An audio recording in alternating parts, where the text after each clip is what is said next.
বাচ্চারা যদি চিকেন চিবিয়ে না খেতে চায় তাহলে এইভাবে একবার তৈরি করে দেখুন। একটি বাটিতে আমি কিছুটা চিকেনের কিমা নিয়েছি আর একটা সেদ্ধ করা আলু গ্রেট করে দিয়ে দিলাম।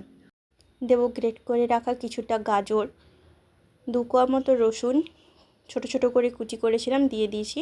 আর দেবো একটু পেঁয়াজ ছোট ছোট করে কেটে রেখেছিলাম, সামান্য লবণ, 1 বছরের নিচে হলে লবণটা অবশ্যই অ্যাভয়েড করবেন।